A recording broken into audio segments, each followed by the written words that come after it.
She had cried through her entire wedding. Not tears of joy, tears of someone watching her life get sold to the highest bidder.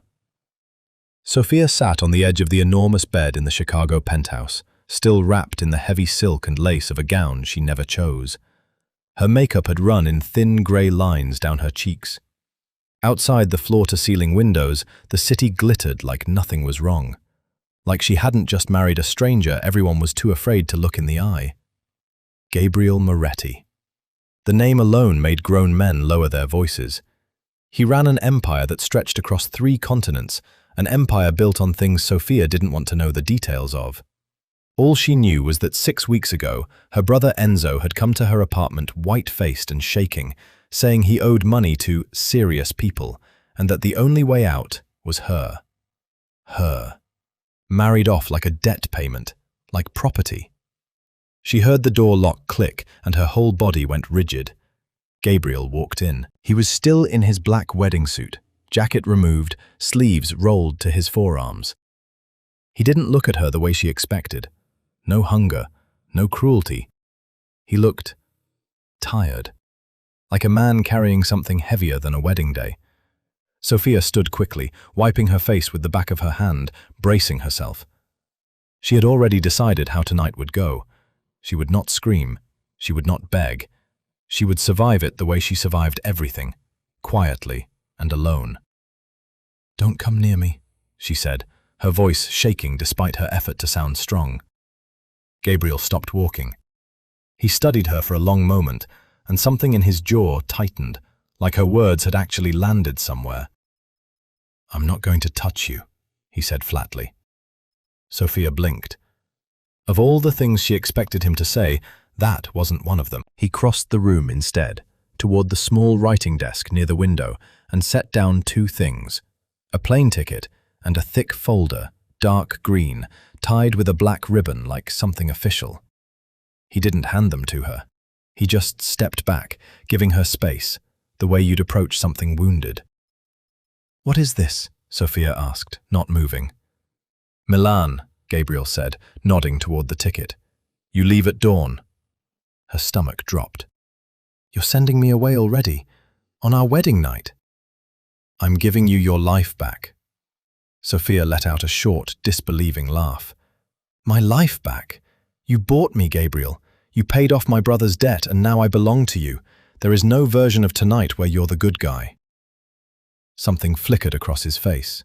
Not anger. Something closer to disappointment, though not at her. "Open the folder," he said quietly. She hesitated.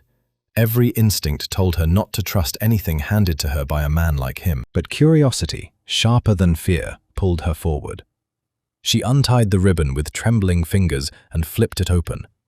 Inside were documents, bank transfers, blueprints with her own signature on them, restoration designs she had drafted over a year ago for a historic building in Florence.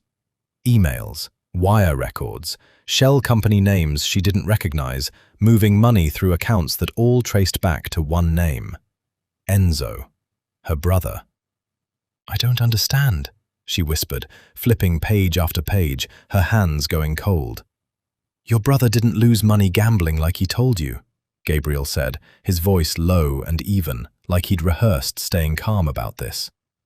"He stole your architectural designs, sold them to a shell firm that used your restoration contracts to launder money for a rival organization. When people started asking questions, he panicked and pinned the financial trail on your firm. On you." Sophia's ears started ringing. "That's not... He wouldn't." But even as she said it, pieces started clicking into place. The sudden audit at her firm 8 months ago, the strange accounts she'd been told not to worry about, the way Enzo always changed the subject whenever she asked about the Florence project's funding. "He was going to let you take the fall," Gabriel said. "Prison, or worse, depending on whose money he really touched. I found out 3 months ago." 3 months? Sophia's head snapped up. "You knew for 3 months and let me walk down that aisle thinking—" "I bought his debt," Gabriel cut in, "specifically so I could control what happened to it. If I hadn't stepped in, the people your brother actually owed would have come for you, not him. He would have handed you over without blinking to save himself. I gave you a wedding ring instead of a body bag, Sophia. That was the choice on the table. The room went silent, except for her own breathing. Sophia stared down at the folder, at her own name typed next to numbers that could have ended everything she'd worked for. Her whole world had just cracked open and rearranged itself in front of her eyes. The brother she'd trusted her entire life had been ready to sacrifice her, and the man she feared most in the world was the one who stopped it. "Why are you telling me this now?" she asked, barely above a whisper. "Why not before the wedding?" Gabriel's eyes met hers, steady and unreadable. "Because a marriage built on a lie wouldn't have protected you. This one has to be real enough to survive what's coming next." Sophia's breath caught. What's coming next? He didn't answer right away. He simply nodded toward the ticket again. "Pack light," he said. "We leave before the city wakes up." For the first time since she'd walked down that aisle in tears, Sophia didn't know whether to be afraid of her husband or of everyone she'd trusted before him. The private jet cut through clouds somewhere over the Atlantic, and Sophia still hadn't slept. She sat curled into a leather seat by the window, the green folder open across her lap, reading the same page for the 4th time. Not because she didn't understand it, because some part of her kept hoping the words would rearrange themselves into something less painful. They didn't. Enzo's signature was on 3 of the transfer documents, not forged. His. Her own brother had taken her Florence blueprints, 2 years of work, her proudest project, and quietly sold access to them to a shell company that used her name and her firm's reputation to move dirty money through Europe. When the authorities started sniffing around, he'd made sure every trail pointed to her desk, not his. She had spent her whole life being the responsible one, the one who covered for him, the one who told their parents he'd figure it out when he came home drunk or broke or both. And this was what her loyalty had earned her. "You should eat something," Gabriel said from across the cabin. Sophia looked up. He was seated a few feet away, laptop closed, watching her the way someone watches a storm they can't stop, carefully and from a distance. "I'm not hungry," she said. "You've been staring at that folder for 2 hours. Because my brother destroyed my life and you knew about it for 3 months. Her voice cracked on the last word, and she hated that it did. "Did you enjoy watching me find out?" Gabriel's expression didn't change, but something behind his eyes did. "No," he said simply. "I hated it." "Then why not just tell me before the wedding? Why marry me at all if you already had proof he was guilty?" He was quiet for a moment, choosing his words like they mattered. "Because the moment I exposed Enzo, the people he actually owed, the real creditors, not me, would have gone after the next available target. That was you. Married to me, you're protected under my name. Untouched, you were a loose thread waiting to be pulled." Sophia closed the folder, pressing her palm flat against the cover like she could hold everything inside it still. "So I'm protection. A shield." "You're a person who didn't deserve what your family was about to do to you," Gabriel said, sharper than before. "That's different." She looked away, toward the window, toward the dark nothing of ocean far below. Her anger hadn't gone anywhere, it had just changed direction. It wasn't aimed at Gabriel anymore, not fully. It had turned, hot and sick, toward the version of Enzo she thought she knew. "What happens to my firm?" she asked quietly. "My reputation. People will find out my name was attached to laundering money even if I didn't do it." "They won't," Gabriel said. "I have people already working on scrubbing your firm's name from any public filing connected to the shell accounts. As far as the industry will know, you were the victim of an internal breach." "Which is true." Sophia turned back to him, surprised. "You already started fixing this?" "I started 3 months ago, when I found out." He leaned forward slightly, elbows on his knees. "Sophia, I didn't marry you to control you. I married you because it was the fastest legal way to put you somewhere your brother's mess couldn't reach. What you do with your career after that is entirely yours." "Entirely mine," she repeated, testing the words like they might not be real. Milan has one of the best restoration firms in Europe. I've already arranged an introduction if you want it. No obligation, no strings from me." He paused. "You've built something real with your hands, Sophia. I'm not interested in taking that away from you." She studied him for a long moment, trying to find the trick, the hidden condition, the place where his kindness turned into another kind of ownership. She didn't find it. That unsettled her more than if she had. "How do you even know about the Florence project?" she asked. "That building wasn't famous. It barely made local news." Something shifted in Gabriel's face, the first crack of something almost soft. "Because I was there," he said. 5 years ago, before any of this. I was in Florence on business, and I walked past a 16th century chapel mid-restoration. There was scaffolding everywhere, dust in the air, and one architect standing on the 3rd level arguing with a contractor about preserving the original fresco instead of replacing it with a cheaper reproduction. He almost smiled. She won the argument. Sophia's breath caught. "That was me." "I know," Gabriel said. "I asked who she was. Nobody important, they told me. Just the junior architect who cared too much about details that didn't matter to the client." His jaw tightened slightly. "I remembered her anyway." Sophia sat back, stunned into silence. 5 years. He had known who she was for 5 years, long before her brother's debts, long before any wedding, long before tonight. "You're telling me this wasn't random," she said slowly. "That when Enzo came to you needing to disappear his debt, you already—" "I'm telling you I recognized your name the moment his file crossed my desk," Gabriel said. "And I made a decision. Maybe not the right one. Maybe not one you'll ever forgive me for. But I wasn't going to let a woman who fought that hard for a fresco get erased by her own brother's cowardice." The cabin lights dimmed slightly as the jet leveled out, the hum of the engines the only sound between them. Sophia looked down at the folder in her lap, then back up at the man she'd married out of fear less than 12 hours ago. He wasn't the monster the world whispered about. Or if he was something else too, something she hadn't expected and didn't yet know what to do with. "Where are we actually going?" she asked. "You said Milan, but that's not where this ends, is it?"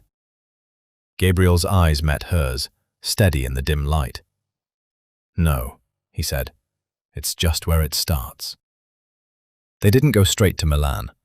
The car ride from the private airstrip wound through hills that grew greener and steeper with every mile, until the road opened up and Lake Como spread out below them like something out of a painting Sophia had once studied in an art history class and never imagined seeing in person. Mist clung to the water. Old villas dotted the shoreline, their faded stone walls soaked in centuries of sun. "I thought we were going to Milan," Sophia said, watching the estate come into view, a sprawling, half-crumbling villa with peeling shutters and a garden gone wild with neglect. "Milan can wait a few days," Gabriel said. "This needed to come first." The car stopped at a wrought iron gate, rusted at the hinges. Beyond it, the villa rose 3 stories, elegant even in its disrepair, cracked columns, a collapsed section of roof over the east wing, ivy swallowing an entire side of the building whole. "This is my family's estate," Gabriel said, stepping out of the car. "It's been empty for almost 15 years. Sophia climbed out slowly, her eyes moving over the structure with the automatic, hungry assessment of someone who couldn't help herself. Load-bearing walls, original stonework, a roofline that had probably been stunning once, before time and money problems let it rot. 15 years, she repeated. "Why?" "Because after my mother died, nobody in my family wanted to deal with it," Gabriel said, and something in his voice went flat in a way she recognized, grief wearing the mask of indifference. "It's easier to let something fall apart than to face what it costs to fix it."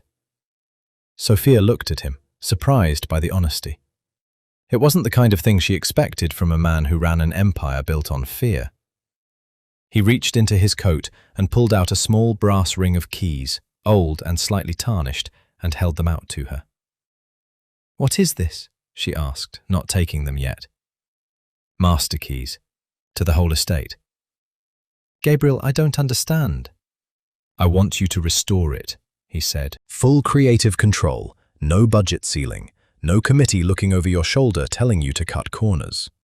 You said your Florence firm made you replace an original fresco because it was cheaper. That won't happen here.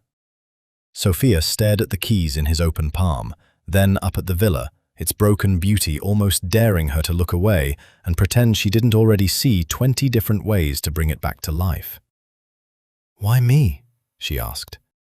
You could hire the best restoration firm in Italy for a project like this. I don't want the best firm in Italy, Gabriel said.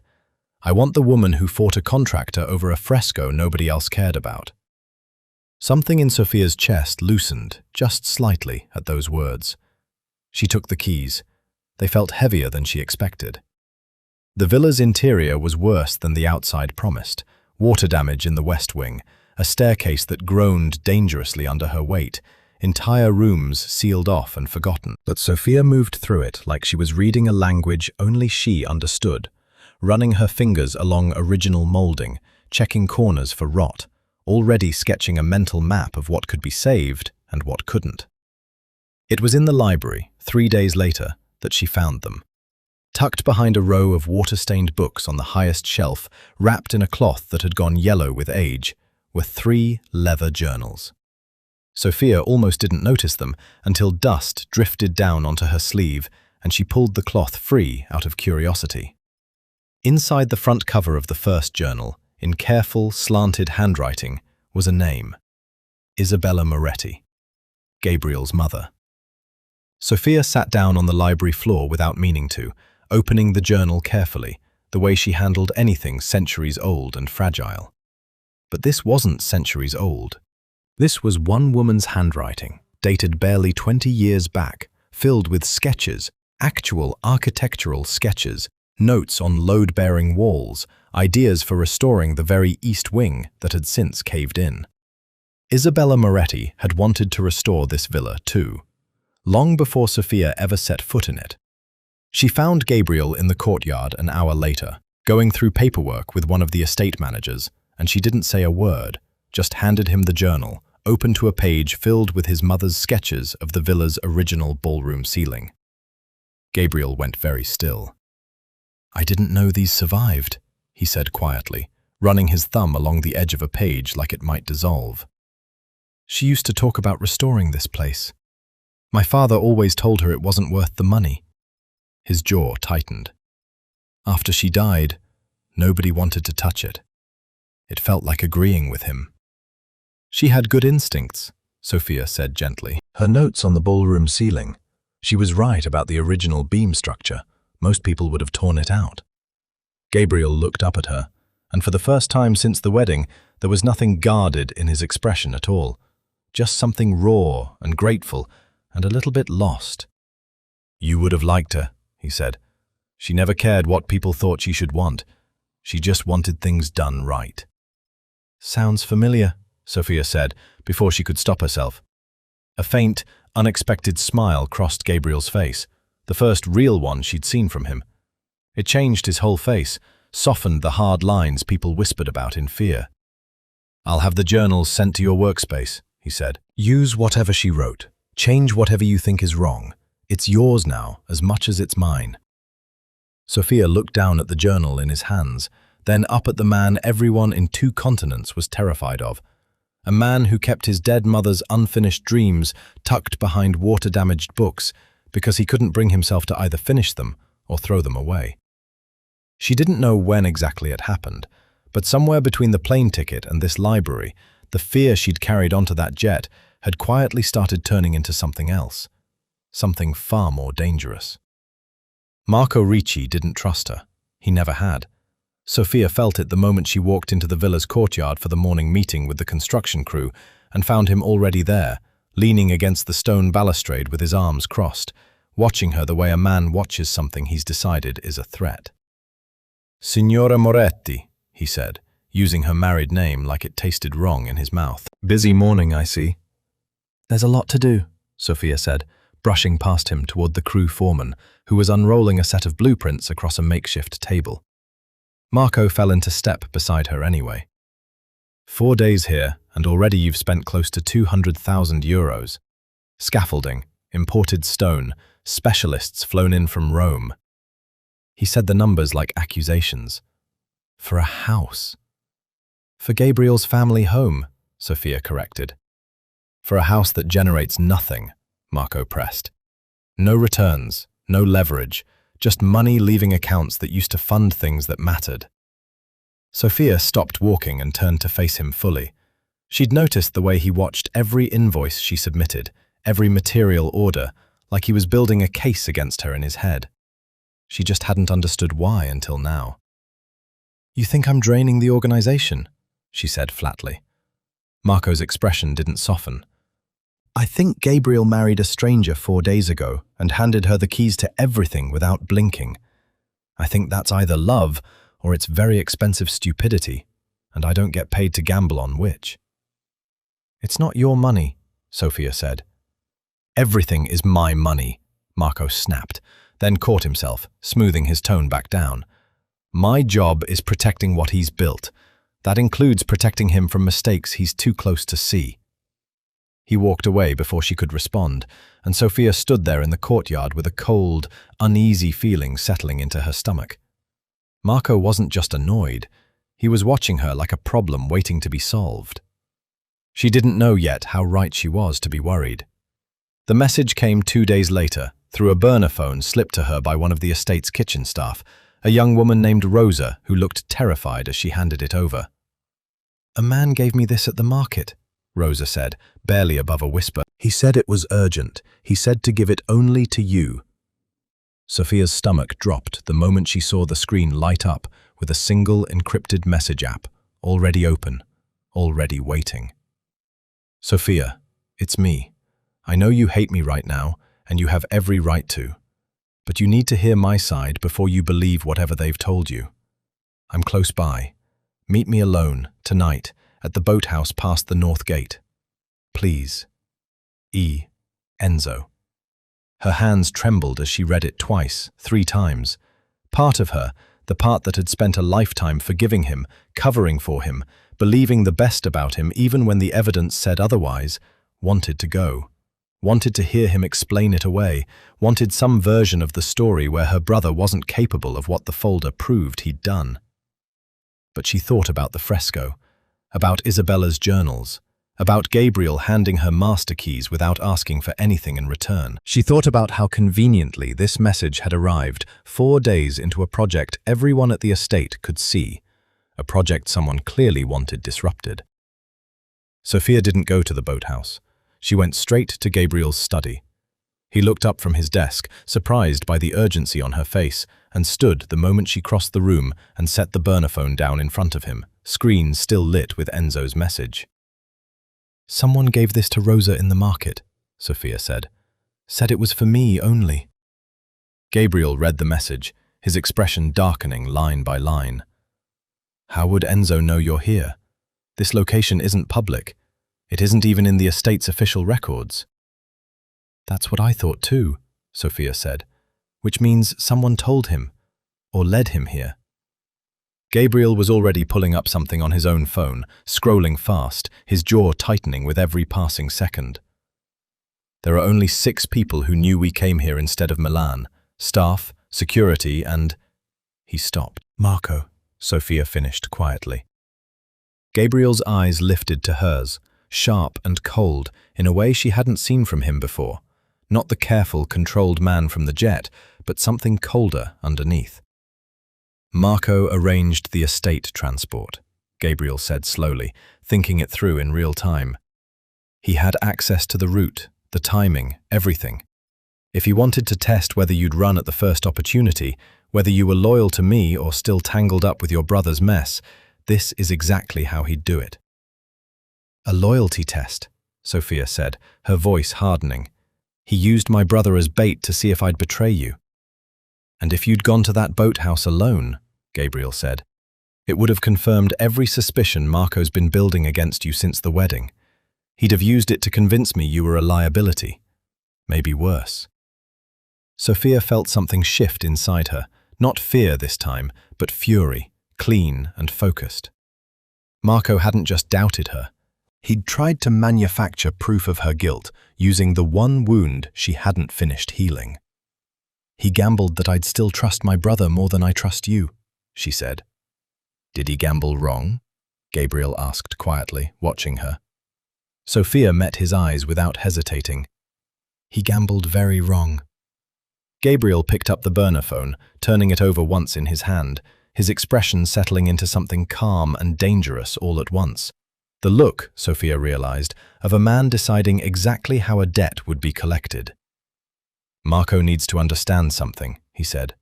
"Loyalty isn't tested behind my back. Not with my wife. Not ever again." The security compound outside Milan was nothing like the crumbling romance of Lake Como. It was glass and steel, all sharp angles and reflective surfaces, the kind of building designed to make people feel watched from every direction. Sophia had never been inside it before. She wasn't sure she was supposed to be inside it now, but Gabriel had asked her to come. Not ordered, asked. And after everything that had happened at the boathouse trap, she wanted to be there when the truth came out. Marco was already waiting in the main conference room when they arrived, seated at the long glass table, like a man who still believed he held the advantage. He stood when Gabriel entered, his expression composed, professional. It faltered slightly when he saw Sophia walk in behind him. "Gabriel," Marco said carefully, "I wasn't told this would be a family meeting." "Sit down," Gabriel said. His voice wasn't raised. It didn't need to be. Marco sat. Sophia took the seat beside Gabriel, and for the first time since she'd met him, she watched the underboss's confidence crack at the edges, just slightly, like a man realizing too late he'd miscalculated something important. Gabriel set the burner phone on the table between them, screen dark now but unmistakable. "You want to explain this?" Gabriel asked. Marco's eyes flicked to the phone, then to Sophia, then back to Gabriel. He didn't reach for excuses right away. Sophia gave him that much credit. He wasn't a coward, whatever else he was. "I was protecting the organization," Marco said finally. "You married a stranger overnight and handed her unrestricted access to our finances within a week. I needed to know if she was compromised, whether her brother had a hold on her we didn't account for. So you leaked her location to a man you knew was involved in laundering money through her firm," Gabriel said. "You used her own family's betrayal as bait, hoping she'd walk into a trap alone, in the dark, unprotected, and you didn't think to come to me first." "If I'd come to you first, you would have said no," Marco said, and for the first time his voice sharpened, defensive. "You're not thinking clearly where she's concerned. You never told me the full history with her brother's case. You kept me out of it. What was I supposed to think?" "You were supposed to trust that I know what I'm doing," Gabriel said. "Instead, you ran an unauthorized operation against my wife, on my territory, using resources that belong to this organization, without a single word to me." Marco's jaw tightened. And if I'd been right? If she'd taken that phone and run straight to her brother the second she had the chance? The room went quiet. Sophia felt every eye shift toward her, and she made herself speak instead of letting the silence answer for her. "You'd have gotten exactly what you wanted," she said evenly. "Proof that I couldn't be trusted. Except you were wrong. And instead of admitting you might be wrong about people, you decided to gamble with my family's worst betrayal to test me like an experiment." "With respect, Signora," Marco said, "I don't know you. I know what you represent, an unknown variable attached to a man who now trusts you with things he's never handed to anyone outside this organization. Forgive me for wanting evidence before faith." "Then you should have asked for evidence," Gabriel said, "instead of manufacturing a crisis and hoping it would break her." Marco looked at him for a long moment, and something like real regret passed behind his eyes. Not for the plan failing, Sophia thought, but for what it had cost him with Gabriel. "What happens now?" Marco asked quietly. Gabriel didn't answer immediately. He reached into his jacket and pulled out a folder, not the green one from the wedding night, but a new one, thin and official-looking, and slid it across the glass table. "You're removed from financial oversight, effective today," Gabriel said. "All real estate acquisitions, all incoming property deals, Everything that touches money moving through legitimate channels goes through Sofia from now on. Marco's composure finally broke. You're putting her in charge of acquisitions. She's been here 4 days. She spent 4 days uncovering a threat you missed for months, Gabriel said, and she didn't need to run a loyalty test to prove where her judgment stands. Sofia sat very still, absorbing what had just happened. This wasn't a symbolic gesture. Real estate acquisitions were the legitimate front for a significant portion of Gabriel's operation. The clean money, the properties, the paper trail that kept everything defensible. He was handing her actual authority, real oversight, not because she'd earned his affection, but because she'd earned his trust with her mind. Marco stood slowly, gathering the folder without opening it, his expression carefully blank again. Understood, he said. Then, to Sofia, with something that might have been the beginning of respect, or might have simply been survival instinct. I was wrong about the test. I wasn't wrong that you're now someone worth watching closely. He left without another word. When the door closed behind him, Sofia let out a breath she hadn't realized she was holding. He didn't have to do that, she said. The acquisitions, that's real power, Gabriel. You barely know if I can be trusted with it either.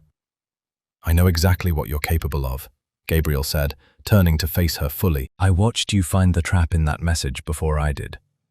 I watched you choose not to run to your brother when everything in your past told you to trust him first. His voice softened, unguarded in a way that caught her off balance. I don't need more evidence, Sofia. I've had enough for a while now. Something passed between them across the glass table, quieter than words, heavier than either of them was ready to name out loud. Sofia looked away first, her pulse doing something inconvenient and unfamiliar. Whatever this marriage had started as, it wasn't that anymore.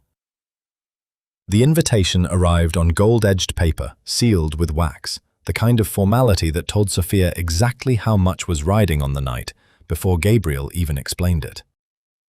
The Contessa Alfieri's charity gala, he said, turning the card over in his hands as they stood in the villa's entrance hall. Every major European developer with land rights in 3 countries will be there. If I want legitimate construction permits for the properties you'll be overseeing, I need faces in that room to see us as something worth doing business with. Us, Sofia repeated. A united front, Gabriel said. Rumors travel fast in that world. Half of Milan already knows I married suddenly. If they think it's a fractured marriage, a business arrangement gone cold, they'll smell weakness and try to pick apart every deal we bring to the table. So we perform, Sofia said. We perform, Gabriel agreed. Something flickered behind his eyes, quick and unreadable. It's just one night. The palace on the Grand Canal glittered like something out of a memory that wasn't hers. Chandeliers the size of small cars, masks in gold and black and deep crimson, hiding half the faces in the room while revealing everything else. Silk gowns, sharp-tailored suits, the particular hush of people who'd spent their entire lives being watched and had learned to perform for it. Sofia wore a gown the color of the lake at dusk, a mask of pale gold lace covering the upper half of her face. Gabriel stood beside her in black, his own mask simple, severe, matching the quiet authority he carried into every room without needing to announce it. Smile, he murmured as they crossed the ballroom floor, dozens of eyes tracking their arrival. Like you mean it. I am smiling. You're smiling like someone calculating structural loads. Despite herself, Sofia laughed, a real one, quick and unguarded, and felt the room's attention shift subtly toward them, curious now instead of skeptical. Gabriel's hand settled at the small of her back, warm through the silk, and he leaned in close enough that his voice was only for her. Better, he said. For the next hour, it worked exactly as planned. They moved through clusters of developers and magnates, Gabriel introducing her not as an afterthought, but as the architect overseeing his family's restoration and his organization's legitimate property acquisitions. A deliberate signal, Sofia realized, that she wasn't decoration. She was authority. She held her own in conversations about zoning laws and heritage preservation permits, watching skepticism shift into interest. interest, into respect. Gabriel watched too, and something in his expression, half hidden behind the mask, looked less like satisfaction with a successful performance and more like pride. It was near midnight when the orchestra shifted into something slower, and a circle cleared on the ballroom floor for dancing. "This is the part where we look devoted," Gabriel said, offering his hand. "Rival magnates over there, the Castellani family, have been trying to buy out our Milan permits for 2 years. If they think there's a crack in this marriage, they'll wedge themselves into it by week's end." "So this is strategy too," Sophia said, taking his hand anyway. "Everything tonight is strategy," Gabriel said, "until it isn't." She didn't have time to ask what he meant before he pulled her into the dance, one hand at her waist, the other laced through hers, and the ballroom dissolved into music and candlelight and the particular disorientation of being held by someone she was supposed to be pretending to want. Except the pretending kept slipping. She felt it in the way his hand tightened slightly at her waist when another man's gaze lingered too long on her. She felt it in the way his eyes, behind the mask, stopped performing for the room and started simply looking at her. Really looking.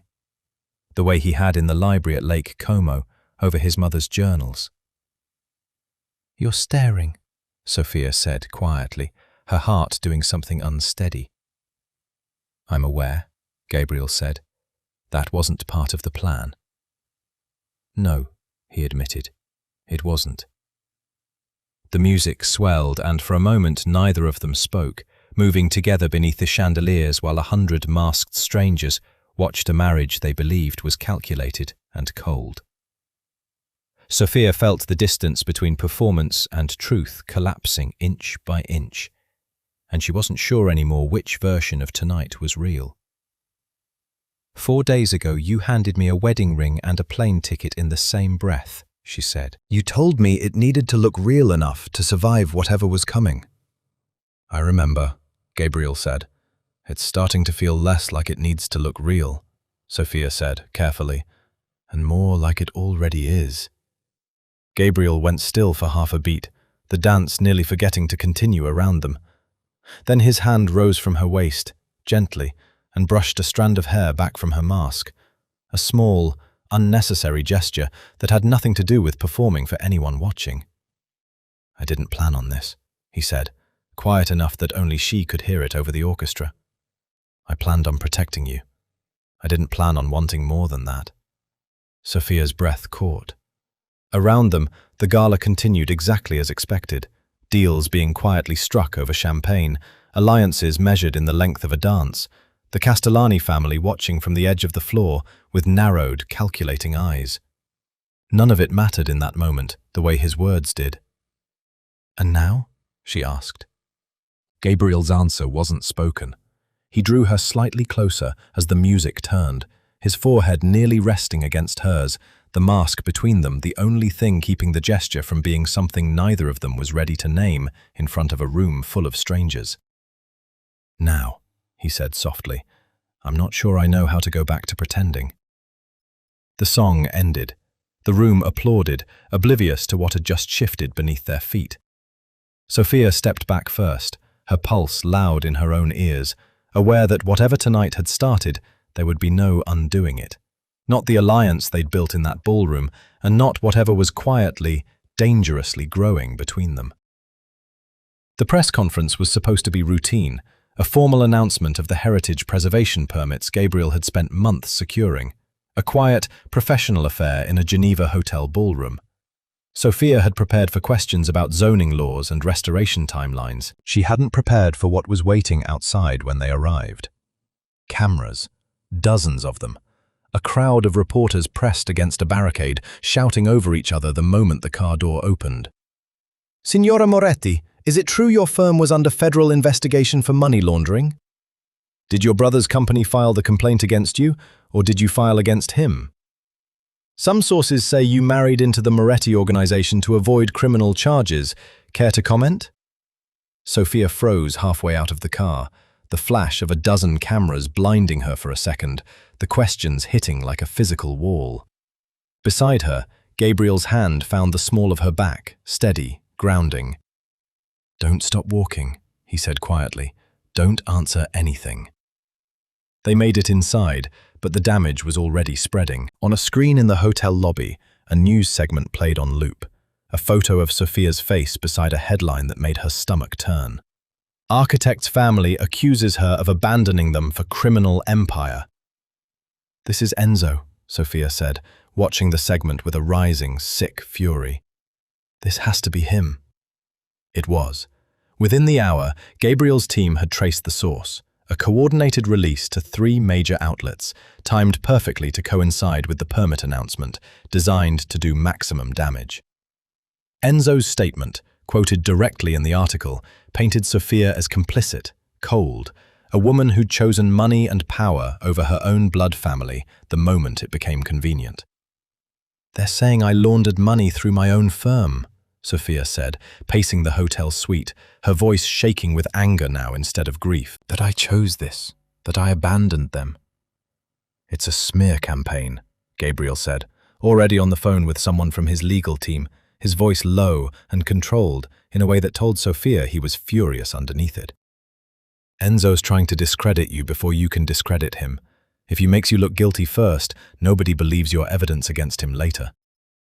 "He's trying to destroy my international licenses," Sophia said. "If enough countries flag my name over unproven laundering allegations, I lose the ability to work anywhere. He's not just lying about me, he's ending my career to save himself." Gabriel ended the call and turned to her, his expression hard. "I'll have my legal team file for defamation within the hour. I'll get statements from the Restoration Board in Florence confirming the fraud originated from Enzo's accounts, not yours. We can bury this by tomorrow." "No," Sophia said. Gabriel stopped. "No? I don't want your legal team handling this." Sophia's voice steadied as she said it, something clarifying inside her, even as her hands still trembled. "If your lawyers bury this story, it looks exactly like what the headlines are already saying, that I'm hiding behind Moretti money and Moretti power because I can't defend myself. It proves them right." "Sophia, this isn't a fight you should have to handle alone." "It's not about handling it alone," she said. "It's about handling it myself. He's my brother. This is my family's mess, built with my own stolen work. If I let you fix it for me, I stay the woman who got married off and rescued. I want to be the woman who took her own name back." Gabriel studied her for a long moment, and Sophia watched something shift behind his eyes. Not doubt, but the particular respect of a man watching someone refuse the easy way out. "What do you need from me?" he asked finally. "Time," Sophia said, "and access to the original financial ledger you gave me on our wedding night. The real one, with every transfer, every shell account, every signature. I want to build something undeniable. Not a legal threat behind closed doors, something public, something Enzo can't spin, can't smear, can't outrun." "That's a risk," Gabriel said carefully. "Going public means exposing details about how I acquired that evidence in the first place. It means scrutiny on both of us, not just him." "I know," Sophia said, "but right now the story is about a woman who married a dangerous man and abandoned her family to do it. I want to change the story to the truth, a woman whose own brother stole from her and lied to protect himself. That story doesn't need your protection to survive. It needs proof." Gabriel was quiet for a long moment, weighing it. Then, slowly, something like admiration broke through the tension in his face. "You're not asking permission," he said. "You already decided." "I already decided," Sophia confirmed. "Then I'll get you the ledger," Gabriel said, "and whatever platform you need to make sure it can't be ignored." Outside the hotel suite, the press swarm hadn't dispersed. Sophia could still hear the murmur of reporters through the closed windows, hungry for whatever version of her story would sell the most headlines tomorrow. For the first time since the wedding, the fear that usually came with that noise had gone quiet. In its place was something sharper. Focus.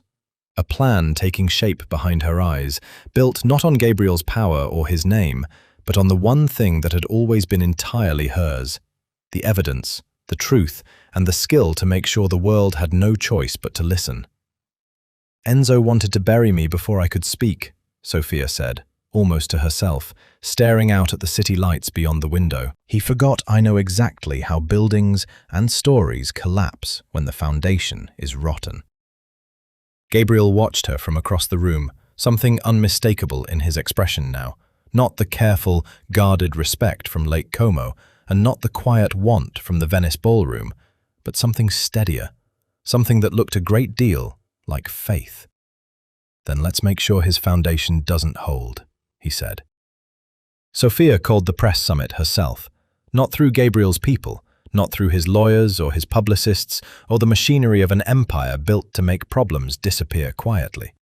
She called it through her own name, her own firm's remaining credibility, and a single email sent to every major architecture journal, financial outlet, and international news desk that had run Enzo's story. I have evidence. Paris, 3 days. Come see for yourselves. The conference hall at the luxury hotel filled faster than she expected. Reporters who had printed her brother's accusations without verification sat in the front rows, cameras already rolling, expecting either a tearful denial or a carefully lawyered non-answer. Sophia gave them neither. She walked to the podium in a plain grey suit, no jewelry, no performance, just a woman with a laptop, a projector, and 15 days of preparation behind her steady hands. 3 weeks ago, she began, an article ran claiming I laundered money through my architecture firm and abandoned my family to marry into a criminal organization. I'm here today because that story is false, and I have the evidence to prove exactly how false it is. The room went quiet. Somewhere in the back, she caught sight of a face she recognized from industry conferences, a colleague of Enzo's, already reaching for his phone. She clicked to the first slide. This is the original wire transfer record from the Florence restoration project, dated 14 months ago. Her voice didn't shake. The signature authorizing the shell company transfer isn't mine. It belongs to Enzo Rinaldi, my brother, using access credentials to my firm's accounts that were never supposed to leave internal use. Gasps rippled through the room, quiet but unmistakable. She clicked again. This is a second transfer, 6 months later, routing funds through 3 shell companies before landing in an account linked to a known laundering operation under investigation in 2 countries. Again, authorized under my brother's login, time-stamped during a week I was documented, through client meeting records, flight manifests, and hotel invoices, as being in Milan, nowhere near the office where this transaction originated. She let that sit. Let the reporters do the math themselves, watching pens move and phones lift to record every word. My brother came to me 6 weeks before my wedding, telling me he owed money to serious people, Sophia continued. What he didn't tell me was that the debt existed because he'd been systematically funneling stolen funds through my firm for over a year, using my restoration contracts as cover, and that when investigators started asking questions, he redirected the entire trail toward my name instead of his. A reporter in the 3rd row raised a hand. Signora Moretti, can you confirm these documents are authentic and not provided by your husband's organization to discredit your brother? Sophia had been waiting for this question. She'd built her entire presentation around it. Every document on this screen has already been independently verified by the Florence Restoration Board's own compliance office, she said, clicking to a new slide, an official letterhead, a signed statement. I requested this verification myself 2 weeks ago, specifically so that no one could claim these records were manufactured or influenced by my marriage. The board confirms the fraud originated from internal credentials used by Enzo Rinaldi, not by me. She clicked once more. A final slide, stark and simple. Effective today, I am formally and publicly revoking my brother's access to any project, blueprint, or design bearing my name or my firm's credentials. Any future use of my architectural work by Enzo Rinaldi or any company associated with him will be pursued as intellectual theft, in addition to the fraud charges already under review by international authorities. The room erupted into questions, but Sophia held up a hand, steady and unhurried.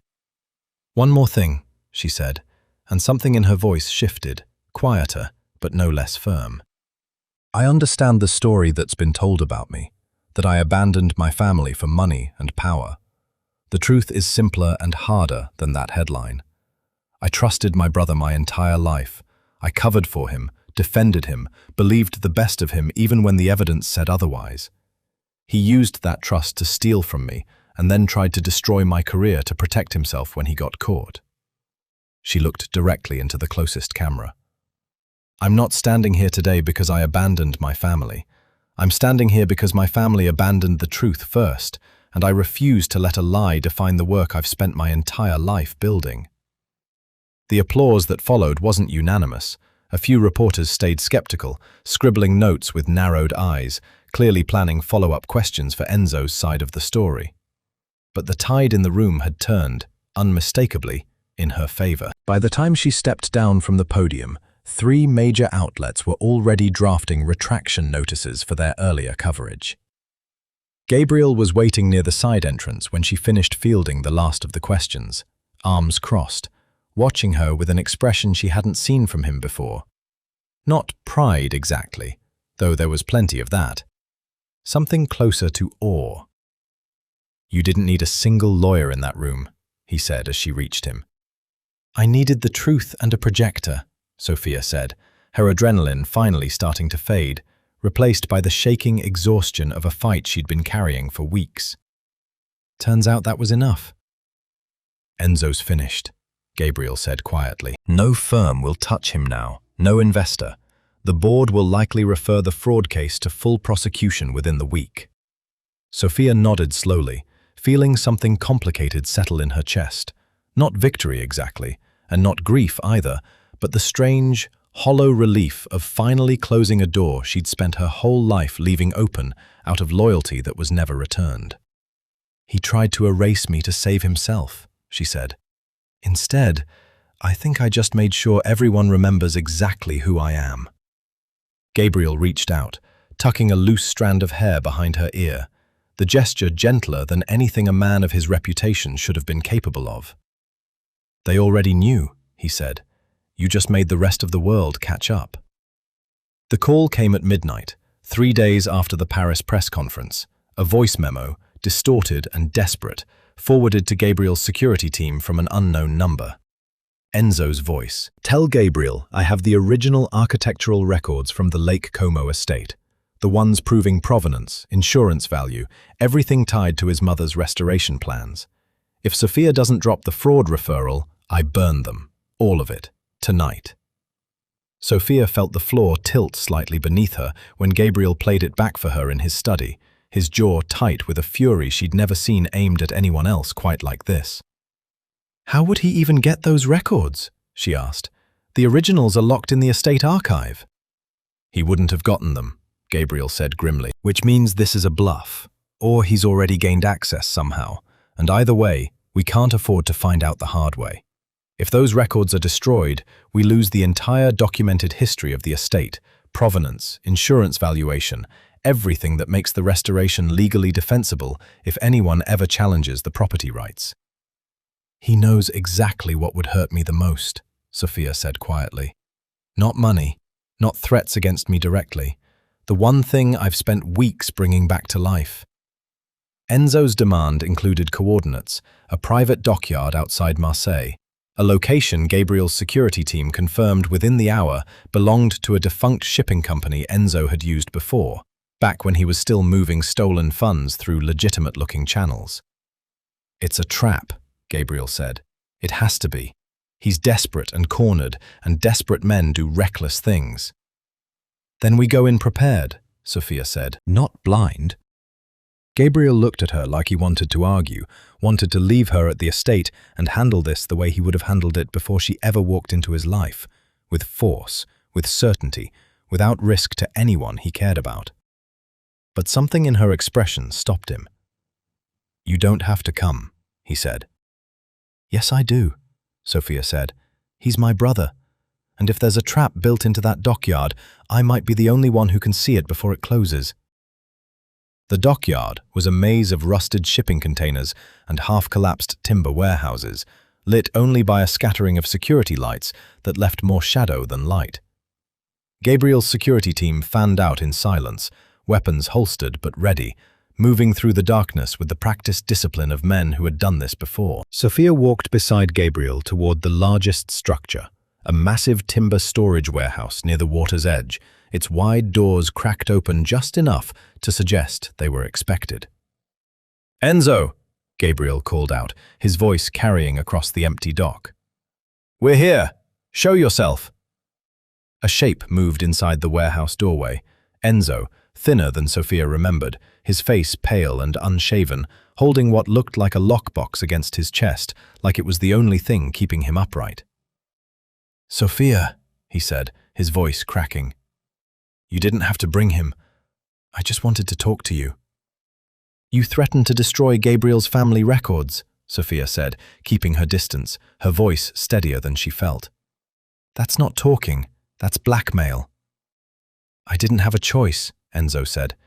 "You destroyed everything, Sophia. My name, my future, everything I built." "You built it by stealing from me," Sophia cut in, sharp. "I didn't destroy anything that wasn't already rotten." Gabriel's security team began moving toward the warehouse entrance, closing the distance, but Sophia lifted her hand slightly, a silent request to wait. Something about the way Enzo stood, too still, too deliberately positioned in the doorway, was pulling at the part of her mind that had spent a decade studying buildings, reading structures, understanding the difference between something solid and something waiting to fail. "Gabriel," she said quietly, without looking away from her brother. "Look at the support beams above the door." Gabriel's eyes flicked upward. In the dim security light, the timber framing over the entrance sagged visibly at the joints, water-warped and untreated, the kind of degraded structural wood Sophia had spent years learning to identify at a glance. "That whole section is compromised," Sophia said. "If your men rush the entrance in force, the vibration alone could bring part of that structure down. He's not just holding a lockbox, he's using the building itself as a threat." Enzo's expression flickered, surprise, quickly masked, confirming exactly what Sophia suspected. He'd chosen this warehouse deliberately, banking on the chaos of a forced entry to either injure Gabriel's men or give himself cover to disappear into the dockyard's maze of containers. "There's a secondary entrance," Sophia said, already scanning the structure's layout from memory of similar timber warehouses she'd studied years ago. "West side, past the loading dock.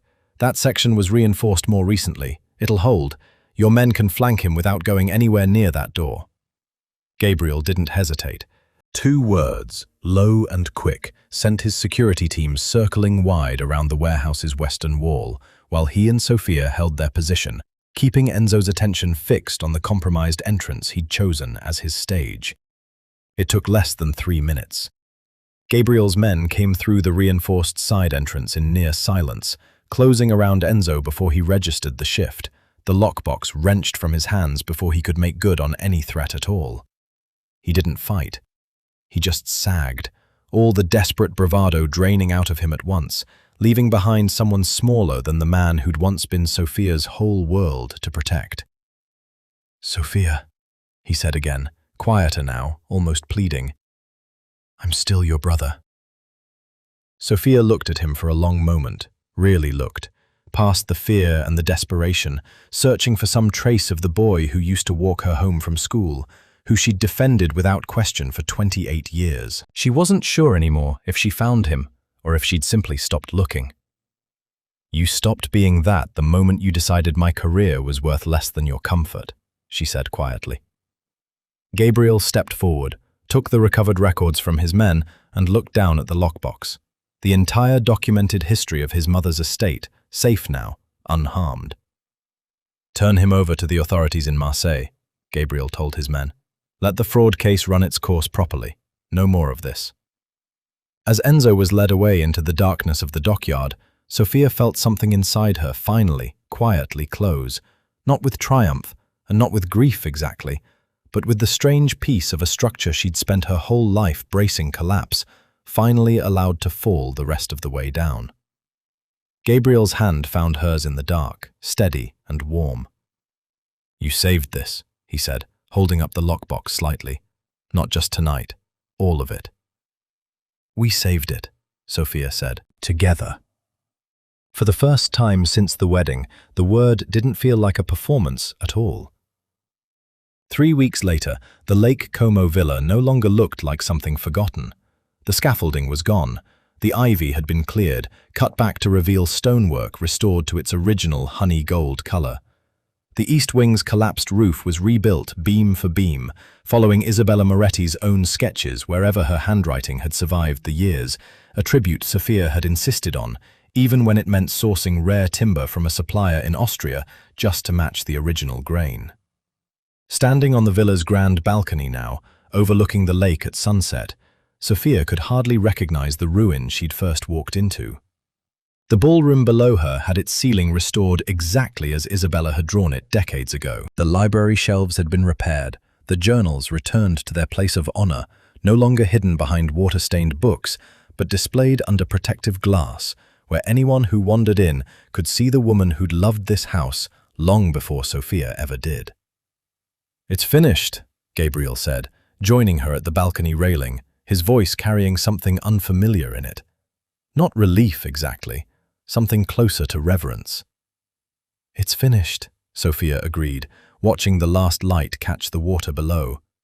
They stood in silence for a while, the kind of silence that had become comfortable between them somewhere over the past month, through the wedding night neither of them had chosen, through Marco's betrayal and Venice's chandeliers, through Paris and the dockyard and everything that had reshaped what she thought this marriage was supposed to be.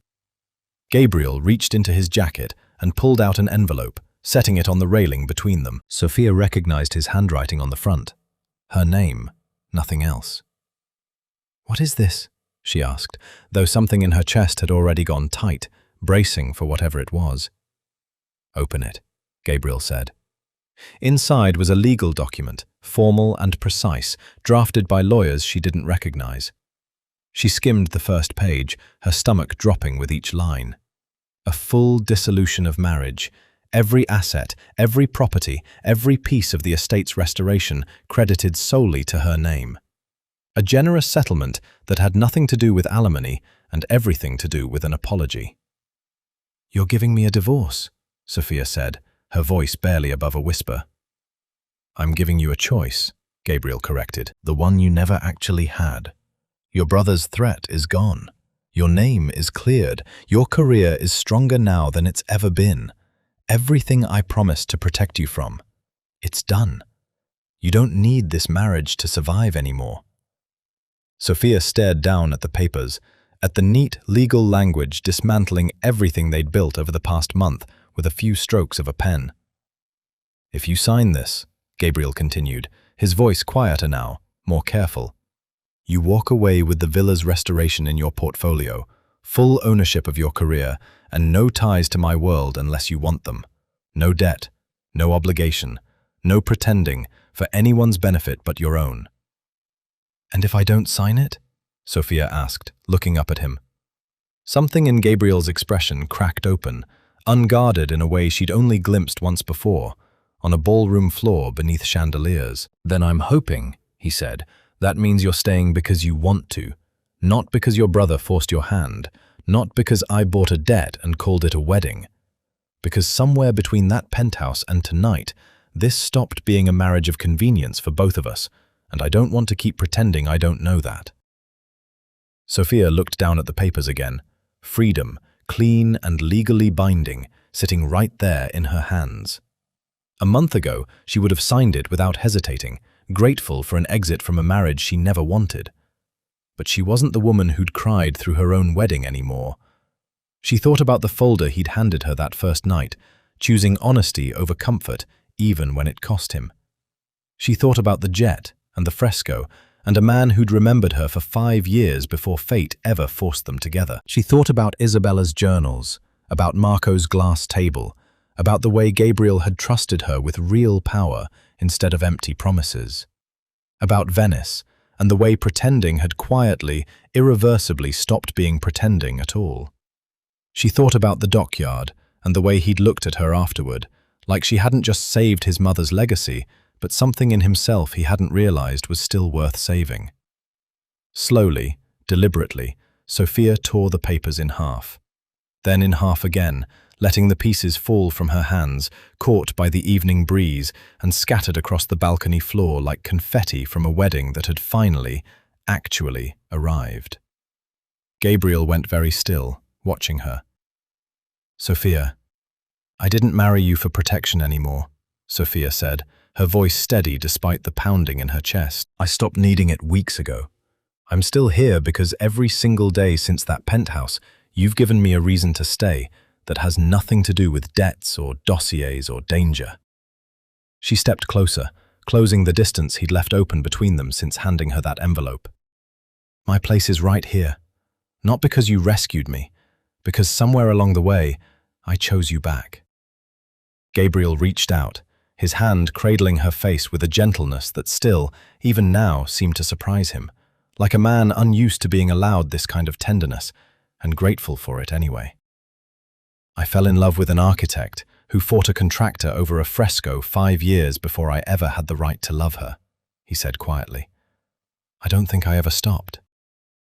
"Then stop pretending you have to," Sophia whispered. The kiss that followed wasn't strategy, wasn't performance for a ballroom full of strangers, wasn't anything but the truth finally catching up to both of them, steady, certain, and entirely their own. Below them, the restored villa stood bathed in the last gold light of sunset, whole again after 15 years of being left to fall apart. Exactly like the two people standing on its balcony, finally choosing not to. 1 month later, the red carpet outside Rome's Palazzo delle Esposizioni stretched beneath a sky so clear it looked painted on, and Sophia stood at the top of the steps in a dress the color of old gold, watching cameras flash for reasons that finally had nothing to do with scandal. Moretti Group and Rinaldi Design announce European Heritage Initiative, the banner above the entrance read, her professional name restored in full, no longer whispered alongside accusations, but printed proudly beside Gabriel's. "Nervous?"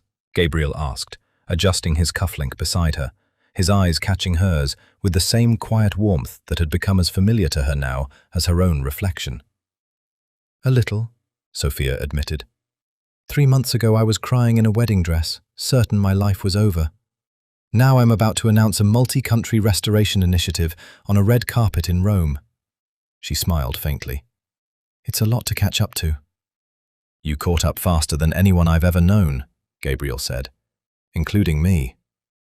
Inside, the unveiling hall had been transformed, architectural renderings projected across every wall, models of restoration projects spanning 6 countries laid out beneath careful lighting.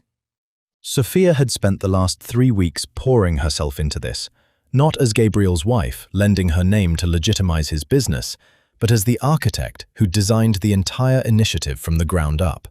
A fund dedicated to restoring historic properties across Europe, using the very construction network and financial infrastructure Gabriel had spent years building, now redirected entirely towards something that would outlast either of them.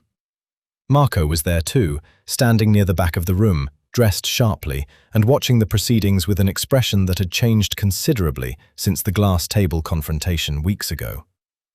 When Sophia caught his eye, he gave her a small, deliberate nod, not warmth exactly, but something that had finally settled into respect. He approached her during the reception, glass of champagne in hand, careful in a way he hadn't bothered being before. "The Marseille job," Marco said without preamble. "You saw the structural risk before any of my men did. Saved us a very ugly headline and possibly a few broken legs." "I told you I was worth watching closely," Sophia said, echoing his own words back at him from that day in the security compound. Something that might have been the beginning of a real smile crossed Marco's face. "I run the acquisition's financial audits now," he said, "under your direction. It's strange, working for someone I once thought was a liability." "How's that going for you?" Sophia asked, unable to fully hide her own smirk. "Better than expected," Marco admitted. "You don't waste money.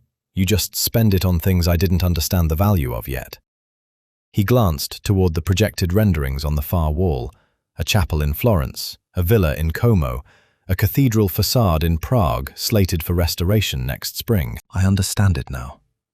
He raised his glass slightly, an unspoken truce, and walked off to rejoin the crowd, leaving Sophia with a quiet, unexpected satisfaction. The man who'd once tried to break her had become, in his own careful way, an ally. Gabriel found her near the models later, studying the Prague cathedral renderings with the same intent focus she brought to everything she loved. "There's someone here who wants to speak with you," he said carefully. "I wasn't sure if I should tell you before or after tonight." Sophia turned, and her breath caught at the sight across the room, her mother, standing hesitantly near the entrance, older than Sophia remembered, dressed simply, clearly uncertain of her welcome. She hadn't spoken to either of her parents since the press conference in Paris, since her mother's silence during Enzo's smear campaign had told her everything she needed to know about where loyalty had always lived in that family. "She reached out to my office last week," Gabriel said quietly. "Asked if she could see you. I told her that decision was entirely yours to make, not mine." Sophia watched her mother from across the crowded room for a long moment, the woman who'd raised her, who'd also stood silently by while Enzo built his lies, who'd never once asked Sophia if she was all right during the darkest weeks of her life. "Not tonight," Sophia said finally, quietly, with no bitterness left in it, just clarity. "Maybe someday. But tonight isn't about them. It's about what I built without needing them to believe in me." Gabriel didn't argue.